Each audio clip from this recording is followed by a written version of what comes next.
malaikat.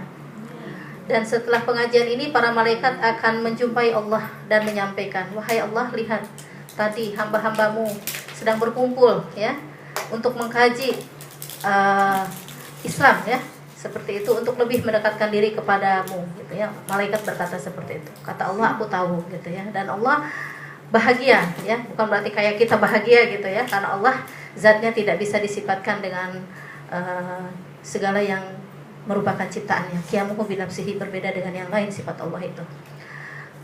Kata malaikat, ya Allah, ampunkanlah dosanya. Sudah pasti aku akan mengampunkan dosa-dosanya. Aku akan memberikan rahmat kepadanya. Sesungguhnya orang-orang yang berkumpul di majelis ilmu itu teramat sangat banyak keberkahannya. Jadi banyak ya keutamaannya. Bahkan saking banyak keberkahannya, apa berkah itu? Nikmat yang terus bertambah ya, gitu. Seperti itu, diampunkan dosanya oleh Allah, dimuliakan ya, seperti itu. Saking banyaknya keberkahan dari sebuah majelis ilmu itu, andaikan ada sebuah majelis ilmu ya, dalam sebuah hadis dikatakan ada seseorang yang sedang lewat, kemudian dia melihat majelis ilmu itu, maka orang itu dianjurkan untuk duduk sebentar, walaupun 5 menit ya, duduk aja, dia dengerin gitu kan. Mungkin dia punya hajat, pergi lagi. Nah, dia akan mendapatkan juga keberkahan daripada majelis ilmu tersebut.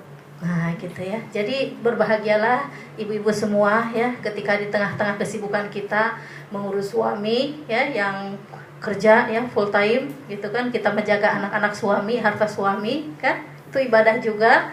Tetapi kita pun bagaimana bisa menjadi seorang ibu yang bisa menjalankan peranan kita pun perlu ilmu.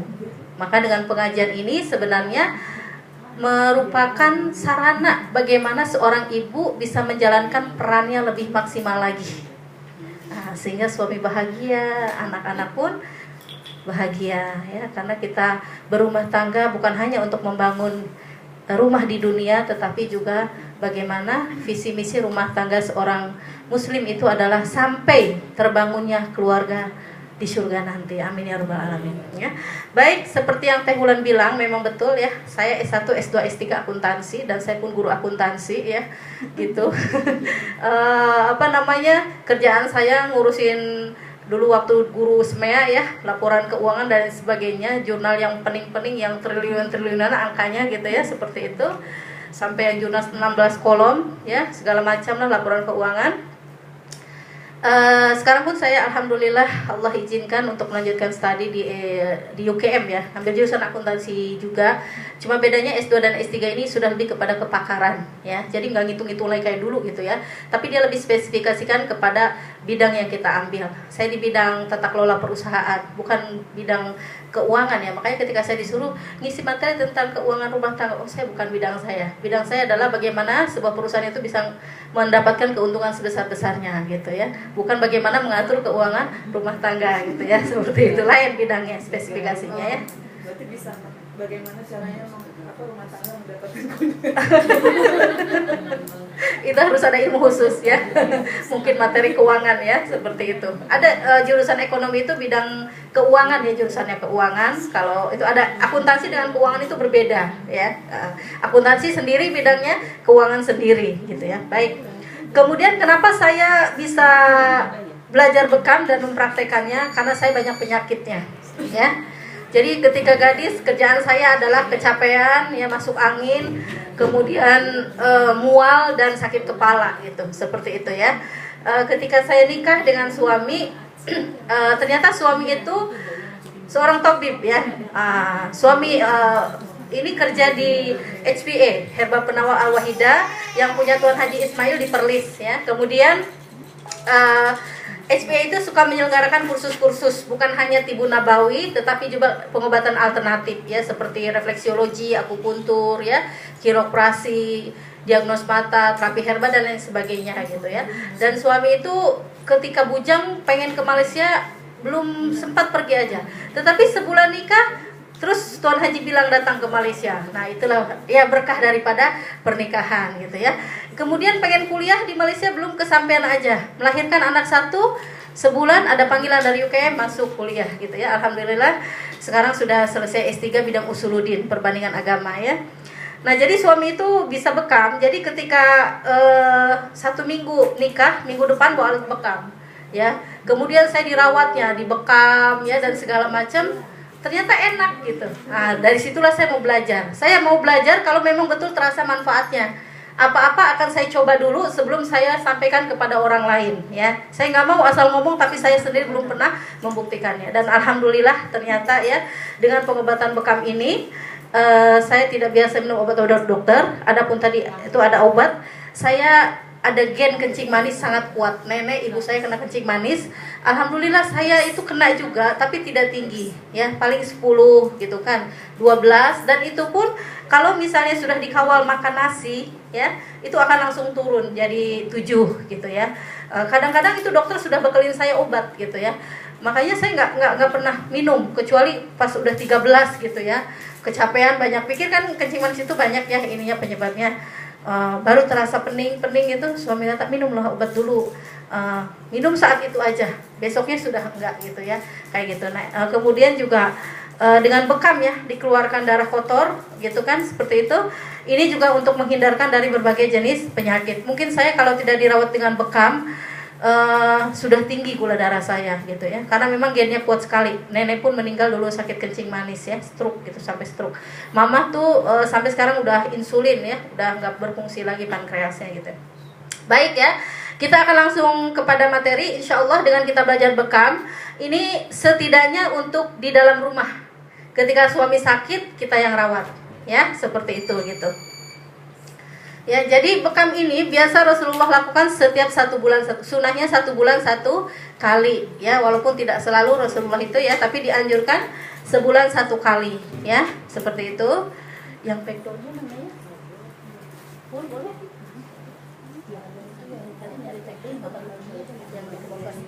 Ini kan agak lama. Ini ya. Oh, ini aja ya. Oke, baik ya.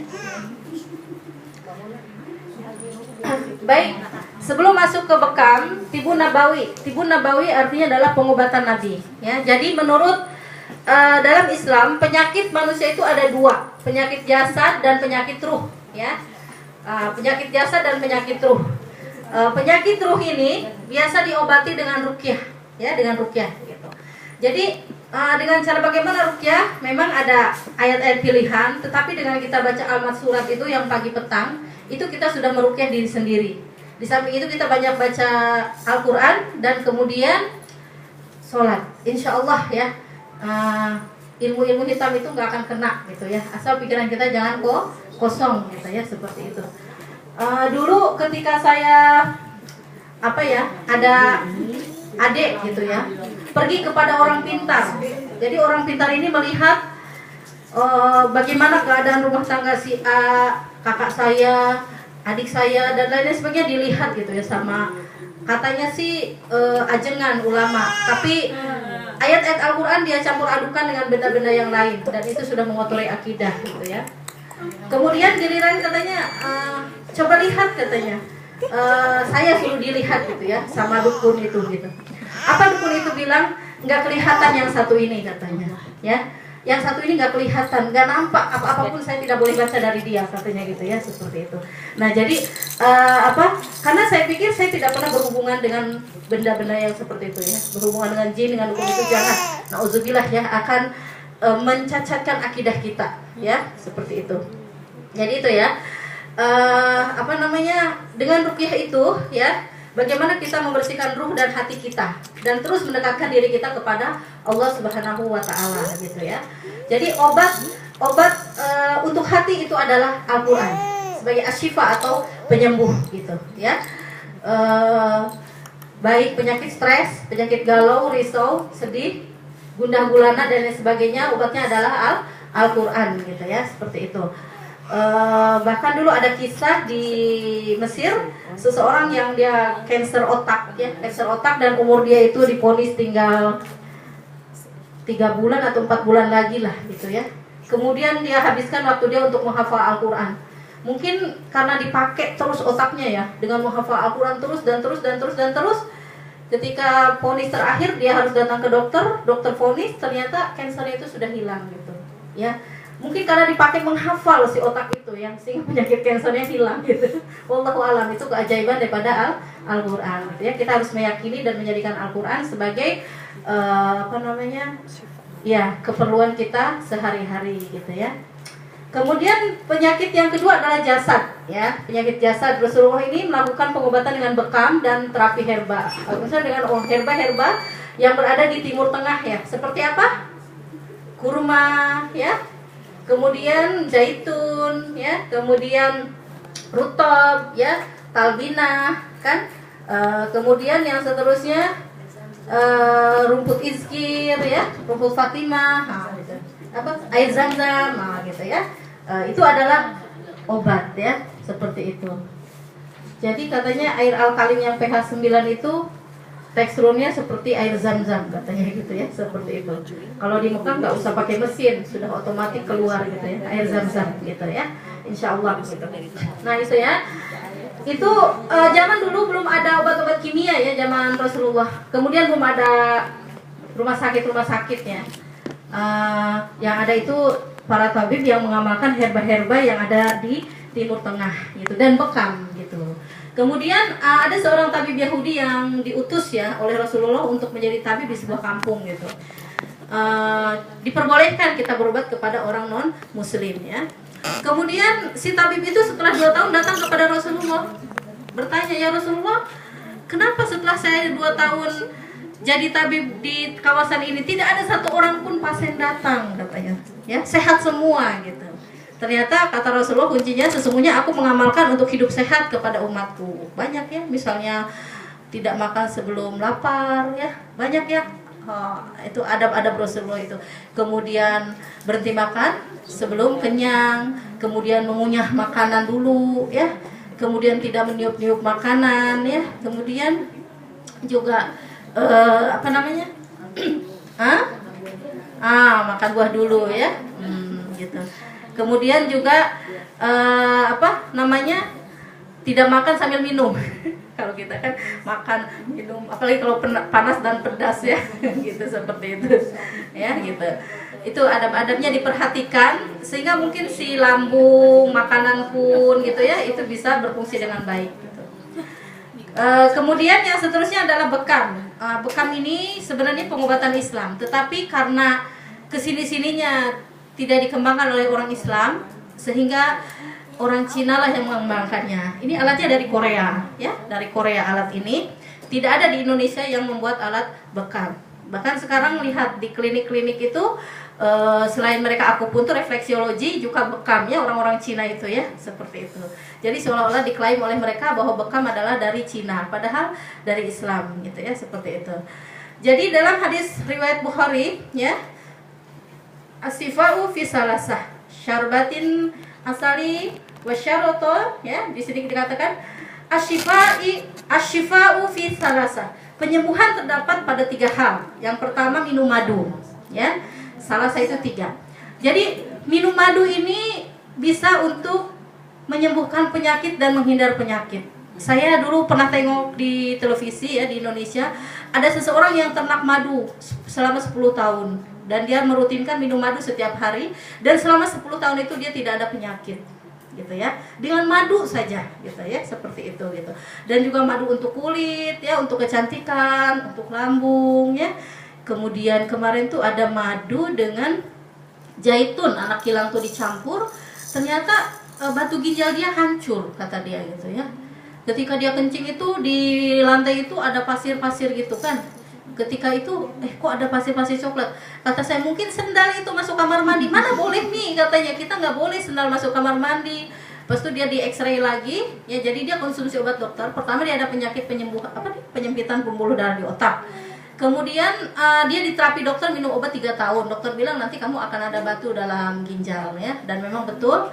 Nah setelah itu dia minum itu ya selama berapa ya, 2 minggu hancur. Kemudian dia datang ke dokter, dicek lagi, dokter kata dah tak ada, batu ginjal dah hilang gitu ya, seperti itu. Wallahu alam, dengan izin Allah ya gitu. Kemudian sayatan alat bekam, ya. Jadi sayatan alat bekam. Nah, ini pun merupakan penyembuhan. Kenapa demikian? Karena bekam fungsinya adalah mengangkat darah kotor dari tubuh manusia. Sedangkan apa yang kita makan, apa yang kita minum, apa yang kita hirup, apa yang bersinggungan dengan kulit kita, itu akan menyerap ke dalam tubuh, ya. Dan toksin atau racun itu sendiri akan ngumpul dalam darah, dan ketika dikeluarkan sebulan sekali, maka akan keluar darah kotor itu. Bagaimana efek darah kotor? Sakit badan, ya, cepat capek, sering sakit kepala, kan, gitu. Kemudian cepat lelah, gitu ya, masuk angin dan lain sebagainya, daya tahan tubuh kurang, ya. Kemudian dan sundutan dengan api atau alkei, tetapi alkei di sini dilarang. Itu kayak si Sincar itu. Alkei itu yang besi dipanaskan di bara api, dimasukkan ke air, terus ditempelkan di bagian yang sakit. Orang Romawi yang mengenalkan, ya. Kayak si Cincang dulu mau mengeriting rambut ibunya tuh, kan. Gitu dia mengeriting rambut ibunya sampai hangus rambut ibunya, ya, gitu. Ya, saya pernah nengok si Cincang sekali, itu pun sambil lewat, gitu ya. Gitu ya, itu alkei seperti itu. Dengan sundutan api, ya. Jadi besi membara, jiruskan dalam air, ya. Harus dijiruskan dalam air, jangan sini mati nanti, ya. Dijiruskan dalam air. Kemudian misalnya kalau migrain, tempelkan di sini, ya. Rasulullah melarang, ya, karena dia akan menimbulkan rasa sakit dan bekas, ya, gitu, seperti itu. Jadi subhanallah, ya, sampai kepada pengobatan pun Rasulullah itu memperlakukan, Islam itu memperlakukan manusia dengan baik, gitu ya, seperti itu. Oke. Bekam merupakan teknik pengobatan yang bertujuan mengeluarkan darah kotor, ya. Nah, ini tujuannya, mengeluarkan darah kotor dan mengeluarkan angin, ya. Jadi kalau darah kotor itu banyak, ya, dia akan kental, ya. Kalau yang kolesterol biasanya kental, ya. Kalau yang banyak toksin, kadang kental, kadang cair, tapi banyak. Perokok biasanya, ya. Ada suami yang masih merokok, ya. Perokok itu kalau dibekam banyak, ya. Karena lama-lama rokok ini boleh membuat paru-paru dan jantung berlubang, ya, atau jadi macam ada zat kimia, gitu ya, seperti itu, gitu. Oke. Nah, ini peralatan bekam, ya. Jadi nggak sembarangan untuk membekam itu, hati-hati pergi ke pusat bekam. Makanya saya lebih suka ngebekam di rumah, gitu ya. Seperti itu, karena alat satu harus dipastikan dia dalam keadaan steril, ya. Jadi cara mencuci alat bekam ini adalah dengan dicuci dengan sabun, kemudian dicuci dengan klorok atau Baiklin, ya. Dengan air panas saja nggak akan mati, tapi harus dengan klorok atau Baiklin, ya. Kemudian jarum bekam dia harus sekali pakai buang, tidak boleh dipakai orang lain. Ya, kalau kita mau bekam hari ini dan besok harus tukar jarumnya, gitu ya, seperti itu. Kemudian juga harus pakai sarung tangan, ya, seperti itu. Nah, ini peralatannya. Nah, ini ya, pengobatan untuk bekam. Yang asam urat, suka ada yang asam urat sakit, ya. Lutut ataupun tumit di sini. Bahkan kalau yang sudah parah asam urat itu dia sampai tidak bisa jalan, gitu ya. Di mana dibekam titik asam urat? Di titik yang sakit, yang bongkak tuh, di situ. Saya pun sama, ya. Kayak saya kalau udah makan emping itu sama kacang udah aja, ya, emping. Tahu emping kan enak banget, ya, gitu. Di sini nih, ya, kemarin tuh sampai dibekam berapa cawan sama Kakak Rahmat tuh, ya, seperti itu. Karena udah nggak bisa jalan, sakit kalau dibawa jalan, gitu ya, seperti itu. Tapi alhamdulillah sih kalau lutut mah masih, ya, gitu. Oke, kemudian ini, ya, cara untuk menjarumi bekam, ya, itu dengan pakai alat penjaruman. Ada yang pakai silet, ya, pakai silet langsung, jadi silet dipotongkan dua. Tapi di situ ada resiko titik kedalaman masa nyilet itu kalau terlalu dalam bahaya. Jadi saya lebih pakai cara yang aman, pakai jarum, ya, alat penjaruman.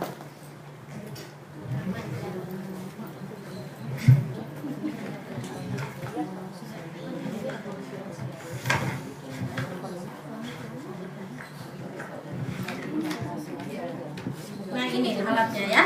Ini alat penjaruman, jadi cukup dimasukkan ke dalam dan diginikan aja. Nah, ya. Kalau pakai silet digini, kayak buat kue digini, terus diginikan. Nah, saya silet. Tapi kalau yang udah pakar, nggak apa-apa, nggak masalah, ya. Pastikan siletnya tidak berkarat, ya. Kalau jarum dia steril, ya, insya Allah. Dan juga ini, ya. Nah, ini sarung tangannya. Kalau mau praktek, ada yang mau praktek, makanya saya bawa banyak tuh. Siapa tahu ibu-ibu mau praktek, saya bawa sarung tangan banyak, ya. Oke. Nah, ini jarum. Kalau misalnya ini jarum, saya buka nih sekarang, ya. Nah, ini, ya. Ini nggak boleh ditutupkan lagi, tutupkan lagi nggak boleh ya. Itu untuk antisipasi lah, namanya kuman bakteri itu kan berada di sekitar kita, terbawa oleh udara dan lain-lain sebagainya. Dan ini harus langsung dipakai ya, kalau nggak dipakai udah buang gitu ya, seperti itu.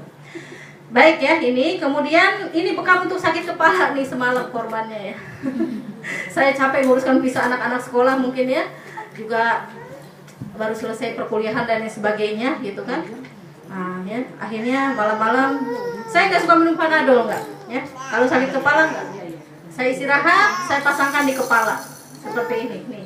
Beberapa ini baru saya boleh tidur, alhamdulillah. Paginya udah segar ya. Gitu. Nah ini ya. Nah ini bekas masuk angin. Siapa yang sering masuk angin? Ah, ya keringat dingin gitu kan. Nah ini seluncur namanya ya. Dibekam seluncur gini. Enak banget ya. Ya teh ya, enak banget teh. Teh Ulani dibekam sampai tidur. Oh sudah selesai. Teh sudah selesai. Oh sudah ya, sudah. Ini nggak pakai jarum lagi. Pakai teh Ulan pakai jarum. Oh kalau seluncur gini nggak pakai jarum ya, bukan seluncur aja bekam. Itu aja enak tadi. Tapi ini tidak bisa mengeluarkan darah kotor ya, hanya sakit badan. Gantinya urut ya. Gitu, gantinya urut. Kalau ngurut kan capek ya. Kalau suami sakit badan ngurut capek. Nah, kalau ahli ngurutnya, kalau enggak udah diurut sakit badan semua. Ya. Makanya kalau diseluncur ini insya Allah ya, angin keluar, urat-urat saraf pun menjadi rileks ya. Enak banget pokoknya. Udah gini boleh tidur. Ya. Kemudian selanjutnya ini bekam sakit punggung ya. Nah, ini ya. Jadi sakit sepanjang tulang belakang, ditempelkan aja alat bekamnya kayak gini ya. Antara permasalahan boleh dirawat dengan bekam. Hipertensi. Pokoknya penyakit langganan dengan bekam itu satu, hipertensi sangat cocok ya. Stroke sangat cocok. Kolesterol, asam urat, masuk angin ya. Migrain apalagi saya pun baru dibotakin kemarin nih sama anak. Saya pernah kecelakaan ya, sampai saya pingsan, sampai begitu bangun tuh suami ternyata lagi namparin saya ya. Pung gitu. Umi bangun, saya pingsan gitu karena naik motor ya, nabrak lubang hujan ya gitu ya. Yang ingat tuh anak aja, anak tuh saya peluk gitu ya. Saya ingat mau jatuh, saya peluk anak sampai saya baca Allahu Akbar. Udah anak saya peluk tidur di atas pembaringan sayanya jatuh, ternyata kepala nih luka ya sebesar telur puyuh gitu kan. Nah ketika saya itu pingsan gitu kan, sampai sadarnya itu karena ditamparin sama suami gitu. Pas saya bilang, aduh kok sakit pipi Umi. Alhamdulillah katanya, aduh kok sakit. Maaf ya Mi, ditampar-tampar sama Abi katanya. Habis Abi takut Umi pingsan katanya. Nah begitu saya buka mata saya itu penglihatan saya hilang ya. Dapat beberapa detik itu gelap semua. Bi kok Umi gak ngeliat Abi ya? Masya Allah, bayangkan.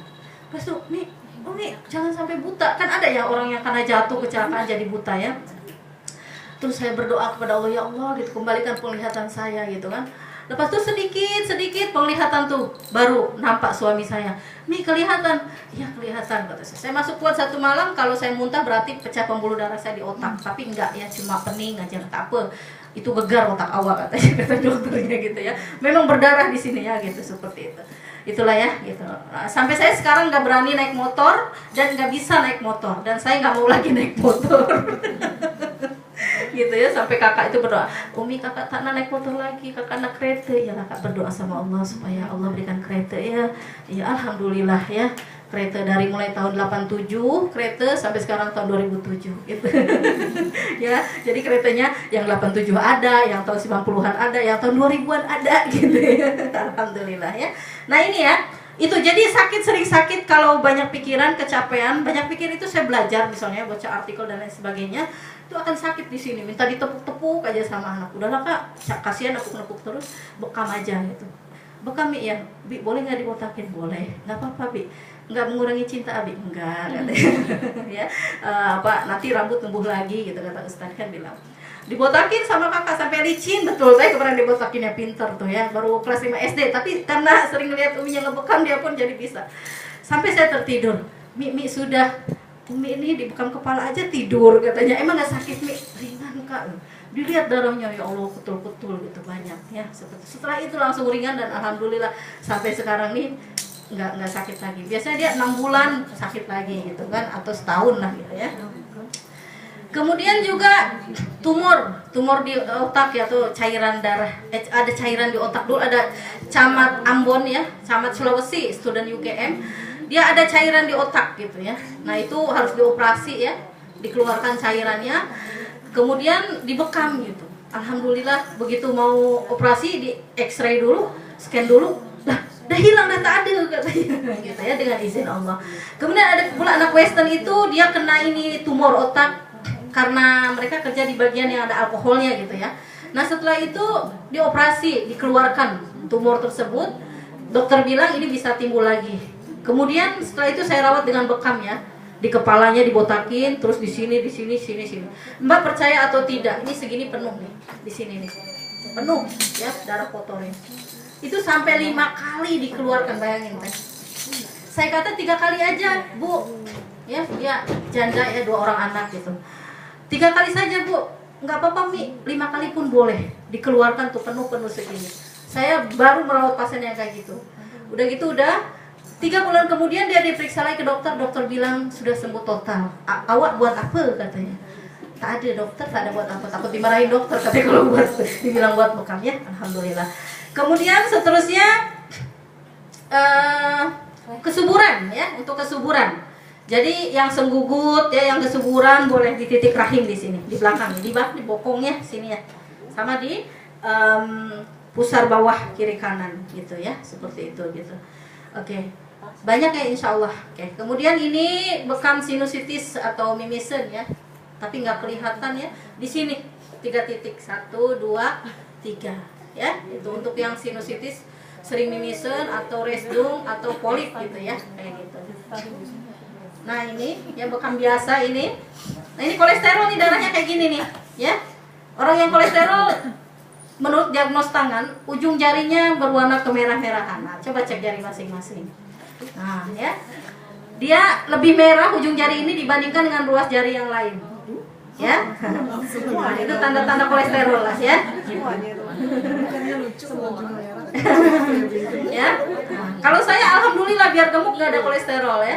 Bahkan kolesterol saya di bawah minimalnya misalnya 4. Saya di bawah 4,3 kolesterolnya. Dokter pun heran, awak gemuk tapi tak ada kolesterol. Iya, tapi saya mungkin dari nasi, jadi kemungkinan kencing manis ya, dan memang betul ya gitu. Makanya tinggal dikawalnya itunya aja. Orang Sunda biasa kalau udah ada lalap, sambal, sayur asam, ikan asin dah ya gitu. Makannya suka lupa ya.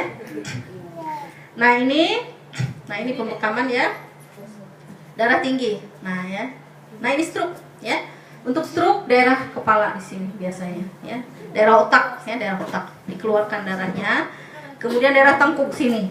Oh ya, daerah sini. Itu bagus kalau yang lagi pening darah tinggi ya, dibekam di sini. Bekam sini sama bahu ya. Itu memang titik penting untuk penglihatan ya. Itu terasa darah itu ditarik keluar, katanya ringan. Ada seorang ayah itu umur 60 tahun, bayangkan udah bertahun-tahun dia darah tinggi. Kemudian sama anaknya dirawat dengan bekam. Anaknya kerja di kilang, belajar bekam gitu ya.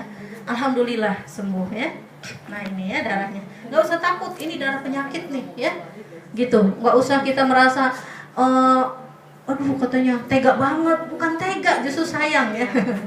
Nah ini ya, ini untuk disendi-sendi ya. Nah ya, tuh tersenyum, nggak sakit bekam itu karena dia disedot dulu, dikebaskan dulu ya. Fungsi disedot dulu itu 1 mengebaskan, 2 menarik darah kotor, dan juga darah kotor itu berada di bawah permukaan kulit.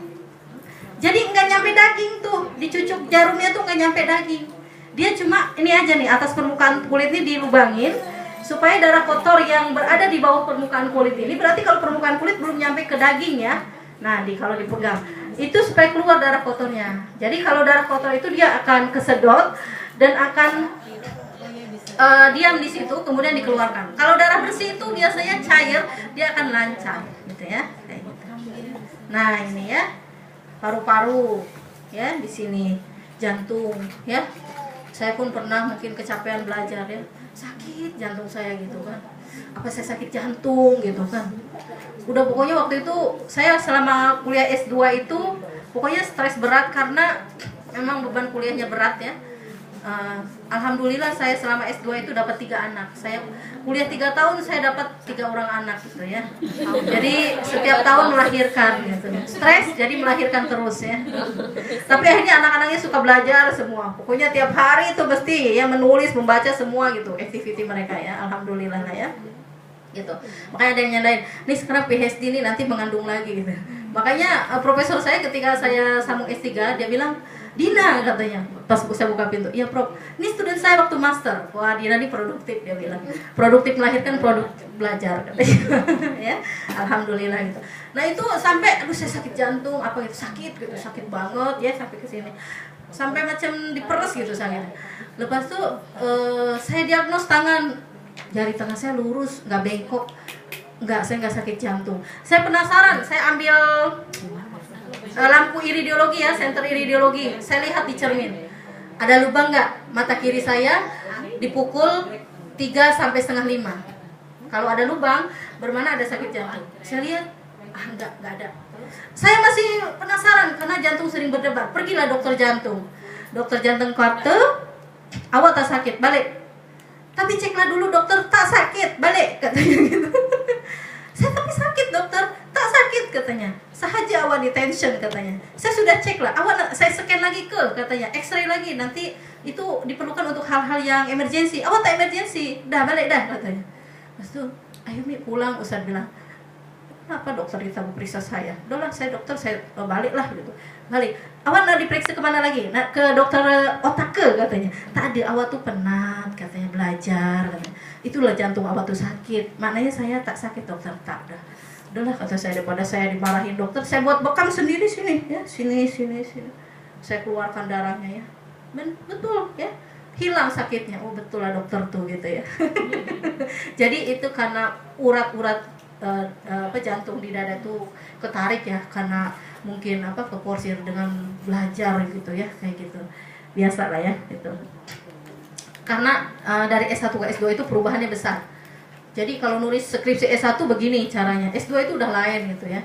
Nah ini udah S3 alhamdulillah udah ada pengalaman, jadi relax aja menjalaninya gitu ya. Kalau dulu buat ayat aja salah gitu ya, apalagi harus dengan bahasa Melayu yang benar ya. Sampai ada dosen tuh bilang, Dina saya boleh gila baca tesis kamu nih katanya gitu. Campur bahasa Indonesia, menetes air mata gini ya. Terus tuh gitu. Untung gak campur bahasa Sunda sama saya. Tapi penyelia yang utama saya baik. Dia kata apa Dina biasa, saya dulu macam ini gitu. Tapi alhamdulillah ya ketika saya udah selesai S2 itu terbiasa menulis tesis. Ada student PhD, dosen pembimbingnya laki-laki kurang teliti, ditambah student dia Indonesia terus, jadi dia sudah terbiasa dengan tesis bahasa Indonesia. Nah giliran dia nulis, oke lepas. Padahal begitu diuji oleh penyelia saya, Siti banyaknya ini Bu Siti nih katanya, bahasa Indonesia saya tak mau lah terima katanya. Itu macam mana Prof katanya. Kamu tahu student saya, cari Dina, kamu minta dia rubah ayat-ayat kamu. Masya Allah 3 bab ya gitu. Tapi tak apa kata saya, alhamdulillah. Jadi maksudnya begini, ketika kita di strength sama penyelia kita tuh, tapi ada perubahan pada diri kita dibandingkan dibiarkan saja tiba-tiba. Banyak kasus itu, ada kalanya penyelia nggak mau ribet gitu ya. Ada lagi sekarang teman saya di pendidikan ya, jadi penyelia nggak mau ribet, luluskan semua, time pipa bantai habis sama penyelia ya, macam-macam gitu ya. Baik, kita lanjut lagi gitu ya. Makanya itu yang buat tension di situ, proses perubahannya itu ya, insya Allah gitu ya. Baik, nah ini ya, saya ada punya yayasan Bekam Training Center udah 10 tahun ya. Saya biasa ngajar di Johor, Pineng, Sungai, Nilai, Seremban, Kajang ya, seperti itu. Alhamdulillah di Malaysia nih gitu ya. Dan teman-teman kilang itu kenapa merasa cocok dengan pengobatan bekam? Karena mereka perlu yang talk chair. Alhamdulillah dengan izin Allah itu bekam tuh ya, sakit badan nih, seluncur, bekam kering, alhamdulillah langsung hilang. Sakit kepala, migrain ya, sakit kaki, kita nih kerja seperti mesin Umi katanya, ya nggak apa-apa gitu ya. Makanya alhamdulillah sekarang pun periode sekarang ada 55 orang ya ikut pelatihan bekam. Baik ya, ini tentang bekam. Insya Allah kita akan langsung praktekkan ya. Bekam Training Center juga selain mengajarkan tentang bekam, ada kiropraksi juga untuk pembetulan kelapi tulang belakang ya. Seperti saya mengalami keretakan di lumbar keempat kelima, alhamdulillah dengan izin Allah. Tapi harus hati-hati ya. Kalau yang tidak pakar, tidak hati-hati, bisa berbahaya gerakan kiroprasi ini. Refleksiologi ya, untuk yang belum punya keturunan ya, yang sembelit, yang mah dan lain sebagainya ya. Nah, ini. Tensi rendah bisa nggak? Tensi rendah, oke. Kalau tensi rendah ini bisa juga dibekam, tapi di titik yang sakit saja ya. Dan harus satu-satu. Dibekam dulu satu ya. Setelah satu baru titik yang lain, dan itu hanya 3 saja, 3 cawan saja boleh, tidak boleh lebih. Baik, kita praktek ya. Kalau ini guasa ya. Nah, guasa itu urut guasa dengan mempergunakan papan guasa ya, seperti ini kayak kerokan gitu kan. Nah, ini peralatannya ya. Nah, ini mendiagnos penyakit lewat mata. Nah, ini orang stres seperti ini matanya ya. Ada lingkaran putih tuh di tepinya ya. Tapi harus ada senternya. Ya. Kemudian ini tubuh lemah ya. Imunitas lemah seperti ini. Matanya berlubang-lubang kayak ini mata hitamnya ya, seperti bunga karang. Gitu ya. Jadi kalau sinse itu kan lihat telapak tangan, lidah sama Nah, mata. ya betul. Ini matanya dilihat. Lidah, mata, tangan, dan palpasi nadi. Dari denyut nadi kita boleh ketahuan ya, seperti itu. Ini tubuh kuat, bagus seperti iris matanya teratur, ya, seperti itu. Gitu. Nah, ini ya seluruh organ tubuh boleh terdeteksi lewat mata. Subhanallah, Allah itu ya. Jadi mata ini alat ronsen paling luar. Fabi ayyi ala'i rabbikuma tukadziban. Lalu nikmat mana lagi Allah yang kau dustakan, kata Allah ya gitu. Tanda-tanda Allah itu sudah Allah bagi tahu gitu. Makanya kalau ada orang-orang Eropa yang dia belajar ilmu pengetahuan, gitu ya, sangat tersentuh dan akhirnya dia kemudian bisa belajar ya, dan masuk Islam. Baik, ini udah nggak muncul, pertanda kita harus praktek mungkin ya. Ada yang mau ditanyakan nggak? Oh, sejarah bekam. Bekam itu ada sebelum zaman Rasulullah pun sudah ada. Sebelum zaman Rasulullah sudah ada bekam ya. Kemudian setelah itu bekam dikembangkan ya, atau diamalkan oleh para Rasul dan para sahabat ya. Setelah itu oleh Ibnu Khaldun ya, kenal Ibnu Khaldun ya, seperti itu. Namanya aja ya. Avicenna itu Ibnu Khaldun kan ya? Ibnu Sina, Avicenna ya. Nah, gitu seperti itu. Itu juga dengan pengobatan bekam gitu ya, seperti itu. Kemudian menyebar dengan seiring dibawanya Islam gitu ya. Dibawanya Islam termasuk ke Cina. Kayaknya sebelum ke Indonesia, ke Cina dulu Islam itu ya, betul nggak sih? Ya, Laksamana Chengpo itu kan ke Cina. Sebenarnya Cina itu Islam mendarat di Cina itu lebih awal dibanding di Asia ya. Kalau tidak salah ya, kalau salah tolong diluruskan. Oke. Nah, kemudian baru ke daerah Asia. Nah, baru dari situlah. Tetapi orang-orang Islam ini kurang begitu mengembangkan ya tentang pengobatan bekam ini sendiri, karena sudah tergilas dengan pengobatan modern. Kan maunya orang itu ketika sakit, maunya ketika ketemu dokter itu langsung sembuh gitu. Jadi mau yang langsung instan saat itu sembuhnya. Padahal bekam ini bukan hanya menyembuhkan saat itu penyakit, tetapi untuk merawat jangka panjang, menghilangkan penyakit. Kenapa? Karena dengan diangkat darah kotor tersebut. Makanya kenapa sebulan sekali, sebelum numpuk ya, kayak macam kolesterol itu lama-lama akan menyumbat pembuluh darah di jantung. Nah, sebelum numpuk itu akan ada tanda sakit bahu. Ya, orang kolesterol itu sakit bahu, panas ya. Nah, itu kolesterol tinggi.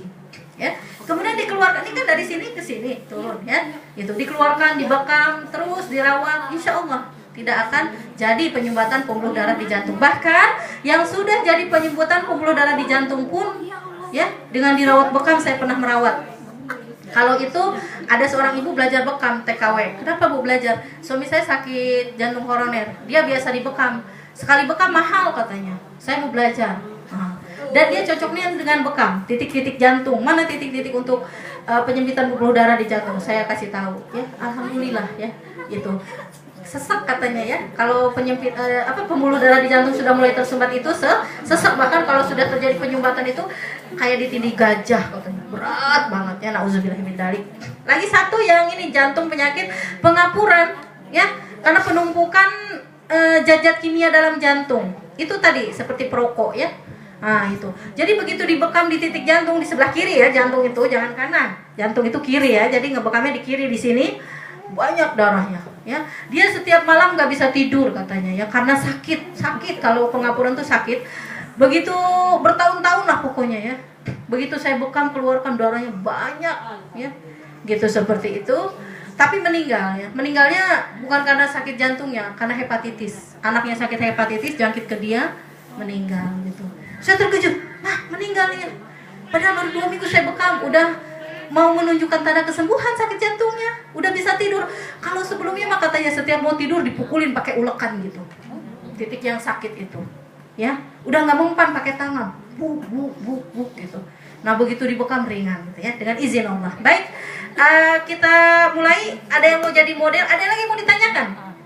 Ya. Kalau yang lagi hamil udah gitu? Oh boleh, asal jangan bagian depan. Ya, nanti kata anaknya, aduh aku disedot. Jangan sini ya, boleh sini. Tapi ada yang khawatir, kalau khawatir jangan bagian perut, bagian atas saja, dada ke atas. Pengobatan itu Islam itu harus yakin ya, apapun pengobatan harus yakin. Kalau tidak yakin jangan diobati ya. Misalnya ada orang, betul kok nih bekam boleh sembuhkan ini, boleh merawat ini ya. Ada juga dokter yang kayak gitu ya, nggak mau gitu, bukan nggak mau, masih nggak percaya. Terus tuh mertuanya sakit batu karang ya, batu ginjal apa, dibekam banyak darahnya. Nah dari situ dia ya, oh ternyata ya betul bekam itu mengangkat darah kotor ya. Terus tuh dia sendiri minta dibekam gitu ya, seperti itu gitu, karena ada kista ya gitu. Ada ini nggak saja ada yang maksudnya apa semua orang boleh dibekam gitu? Iya, semua orang boleh dibekam kecuali yang udah nggak ada dagingnya. Ya, kecuali yang udah tua drop itu jangan dikeluarkan darahnya ya, yang nggak ada dagingnya ya. Sedang haid nggak masalah, tapi kalau mau aman hari ketiga ya. Sebenarnya beda lubang keluar darahnya, tapi kadang daya tahan tubuh orang berbeda. Jadi kita samakan aja 3 hari ketiga. Biasanya hari pertama, kedua, ketiga kan banyak ya. Nah, setelah hari ketiga itu kita boleh berbekam gitu ya. Kemudian juga bekam ini ada adab-adabnya. Pertama, tidak boleh membekam yang bukan muhrim ya, perempuan dengan perempuan, laki-laki dengan laki-laki ya. Jadi Allah yang memberikan kesembuhan, kita harus menjaga adab-adabnya ya. Kemudian yang kedua, kalau boleh kita dalam keadaan suci berwudu. Kalau suami gitu, kalau mau bekam orang dia berwudu dulu ya gitu. Kemudian seterusnya, tidak makan berat 2 jam sebelum pembekaman ya. Jadi kalau mau makan berat, makan nasi sekarang, 2 jam kemudian baru boleh bekam. Itu yang pertama. Keduanya, tidak boleh dibekam di lipatan-lipatan ya, seperti bawah payudara, selangkangan, pembuluh darah ya kan, ada pembuluh darah, ada nodus limpa kan, sama di sini ya, di belakang telinga, karena ada pembuluh darah gitu. Kemudian luka terbuka jangan dibekam ya. Kulit ari ini terkopek misalnya karena kecelakaan ya, dari motor jatuh, dibekam nggak boleh gitu ya. Nah, kemudian mandi dulu kalau mau berbekam ya. Jadi kalau udah bekam itu 2 jam kemudian baru boleh mandi ya gitu. Kemudian waktu yang baik untuk berbekam selepas zuhur, karena saat zuhur itu matahari di atas kepala kita, darah itu lagi mengalir deras ya. Kalau hujan kurang baik berbekam, tapi bukan berarti tidak boleh berbekam, cuma dingin jadi kurang baik berbekam ya. Tapi kadang kalau yang banyak darah kotornya banyak juga gitu, hujan ke panas ya gitu, seperti itu. Terus dalam keadaan puasa boleh berbekam, tidak batal puasanya, tapi yang dikhawatirkan adalah kondisi pasien. Ada juga anak kilang yang kuat juga ya, puasa dibekam, kuat gitu, kuat ya udah, kalau kuat nggak apa-apa, tapi lebih baik janganlah gitu ya, dianjurkannya jangan, utamakan puasanya dulu gitu. Nanti kalau udah nggak puasa baru boleh bekam gitu. Kemudian darah rendah tadi perlakuannya ya, harus satu-satu cawannya disedotkan, dan tidak boleh dari 3 titik gitu ya, kayak gitu. Kemudian yang hepatitis, yang sakit TBC, penyakit menular, kalau boleh punya alat bekam sendiri ya, jangan dicampurkan gitu, kayak gitu. Anak kecil boleh bekam kering Kapan boleh bekam basah? Tergantung kondisi fisik, biasanya 10 tahun ke atas itu boleh dibekam basah ya. Ada lagi yang mau ditanyakan? Kalau pelatihan bekam itu adanya di mana ya? Tergantung, kalau misalnya ibu-ibu mau belajar, ini demo aja saya, tapi saya mau juga sih ke depan nyucuk gitu. Ya, belajar ya, harus pintar juga gitu. Subhanallah ya, pengobatan bekam ini bagi saya gitu, yang mengamalkan memang banyak sekali manfaatnya. Banyak penyakit saya ya, yang ketika dokter itu udah nggak bisa ngobati ya, dengan bekam ya, dengan kiroprasi itu kita jadi sedia di rumah. Kiroprasi itu anak-anak di sini kan bawa beg banyak ya, bawa beg banyak. Rahmat tuh perempuan yang paling besar nangis sebelum tidur tuh ya. Nangis nggak kencang, suaranya mengalir aja air mata gitu Rahmat kalau nangis. Umi, kakak nangis, kata adanya. Kenapa kak nangis? Kakak nggak bisa tidur, tulang belakang kakak sakit banget katanya.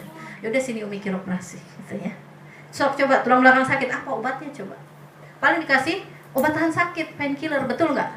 Betul nggak? Pergi dokter dikasih apa? Obat tahan sakit kan? Nah tapi ini tengkurap kak, tengkurap. Saya bunyi kok, gitu ya. Jadi kebanyakan orang ngerpiak itu ditekan ke bawah, salah itu, ya, didorong. Ya, jadi sebenarnya kiroprasi itu perenggangan sendi-sendi. Kalau ditekan dia bisa masuk gitu ya. Kayak saya nih, di kiroprasi sama yang jago taekwondo dulu. 2 minggu saya nggak bisa jalan. Iya, makanya saya sakit kiroprasi, sakit tulang belakang sampai harus dioperasi, biaya 40 juta waktu tahun 2004. Ya, gitu. Tapi ketika nikah dengan Ustaz Mualim dirawat. Nah, alhamdulillah dengan izin Allah sembuh gitu ya. Gitu. Nah akhirnya kakak, gimana kak? Aduh ringan nih, alhamdulillah. Kakak mau tidur dulu, langsung tidur, langsung merem. Alhamdulillah ya, sakit-sakit badan kayak gitu ya. Nah dengan ini kalau misalnya mau pelatihan, hubungi Teh Bulan saja.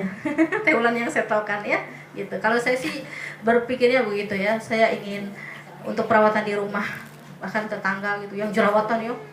Tapi kata Teh Bulan, ibu-ibu ini udah mulus-mulus katanya. Tapi belum tentu, yang mulus itu nggak banyak toksinnya. Dari kosmetik-kosmetik itu juga bisa jadi toksin numpuk, macam mulus di luar, tapi sebenarnya di dalam banyak toksin, bisa jadi. Ada ya anak kilang tuh mulus, pakai kosmetik ya. Begitu dibekam, waduh ini menipu nih kata saya. Ya darah keluar. Apa cirinya? Hentikan kosmetik, keluar langsung. Nah gitu ya, termasuk saya. Pernah dulu saya pakai kosmetik dari dokter waktu itu, ikut adek lah.